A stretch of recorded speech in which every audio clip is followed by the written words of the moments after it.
Once upon a time, in a city full of noise and fast footsteps, there lived a young man named Zayden Arlo. Zayden was not weak, but he was tired. Tired of expectations, tired of mistakes, and tired of facing moments that made his heart feel heavy. Whenever a problem came near him, he did what many people do in silence. He ran. He changed jobs, changed plans, changed friends, and even changed dreams, hoping that the problems would stay behind like shadows at sunset. But shadows do not disappear. They only grow longer when the light fades. Zayden believed that peace meant escape. If something hurt, he left. If something scared him, he avoided it. If someone questioned him, he smiled and walked away. On the outside, he looked calm and polite. On the inside, his thoughts raced like wild horses. At night, when the city slept, his mind stayed awake, replaying the same worries he tried to run from during the day. He told himself that tomorrow would be different, but tomorrow kept bringing the same lessons in a new dress. One morning, after another restless night, Zayden missed an important meeting. His phone buzzed with messages, not angry, but disappointed. That hurt more than anger. He sat on the edge of his bed and felt something new rise in his chest. It was not fear. It was not shame. It was a quiet question asking him why his life felt like a long hallway with many doors but no exit. He realized that every door he opened led to another problem because he never stayed long enough to understand any of them. That day, Zayden decided to walk instead of run. He went to a small park near his home, a place he often passed but never entered. An old man was sitting there, feeding birds with slow, careful hands. Zayden sat on a bench nearby, not to talk, but to breathe. The old man looked at him and smiled, not a loud smile, but a gentle one that made Zayden feel seen.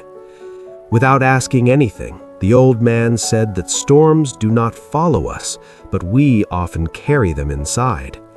Zayden felt those words land softly but deeply. For the first time, Zayden did not escape a feeling. He stayed with it. He felt the weight of his choices and the fear of facing them. It was uncomfortable, like standing in cold water, but he did not step back.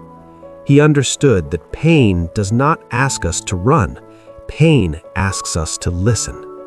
He remembered all the moments he left too early, all the conversations he avoided, and all the chances he dropped because they demanded courage. The next challenge came quickly. Zayden returned to work and faced the meeting he missed. His voice shook at first, but he spoke honestly. He did not blame traffic or fate. He took responsibility. Something surprising happened. The room did not collapse. People did not laugh. Instead, there was silence. Then respect. In that moment, Zayden learned that self-control is not about controlling others. It is about controlling the urge to hide. Days passed, and problems still came, because problems are part of life. But Zayden changed the way he met them. When fear knocked, he answered. When anger rose, he paused before speaking. When sadness came, he allowed it to sit beside him without turning into bitterness. Emotional intelligence grew quietly inside him, not as a loud power, but as a steady strength. He learned to name his feelings instead of fighting them, and in naming them, they lost their power to control him. There was one problem he had avoided the longest, a conversation with his younger sister, Elira. Years ago, he had promised to support her dream, but when life became hard, he disappeared into his own struggles. The distance between them became another thing he ran from. One evening, with a deep breath and a calm heart, Zayden called her. The conversation was not easy. There were tears, pauses, and honest words. But when the call ended, Zayden felt lighter, not because everything was perfect, but because he faced what mattered. Zayden understood something important then. Running gives the feeling of speed, but it does not give direction. Facing problems gives direction, even when the path is slow. He stopped asking why problems came to him and started asking what they came to teach him.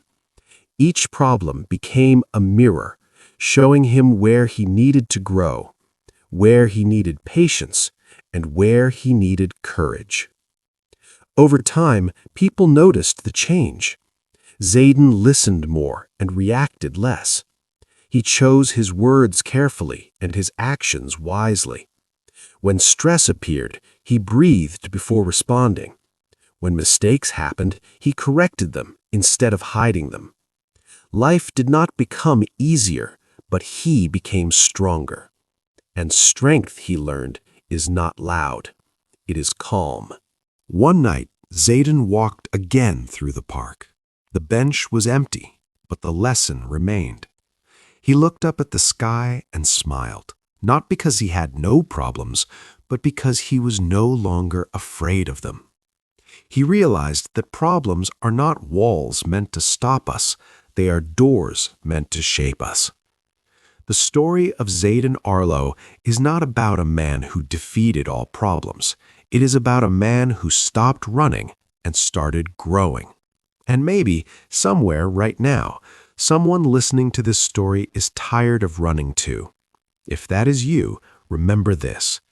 The moment you turn around and face what scares you, you take back your power. Problems lose their strength when you meet them with calm, honesty, and self-control. Once you stop running from problems, you start running toward your true self. And that journey, though difficult, is the one that finally leads to peace.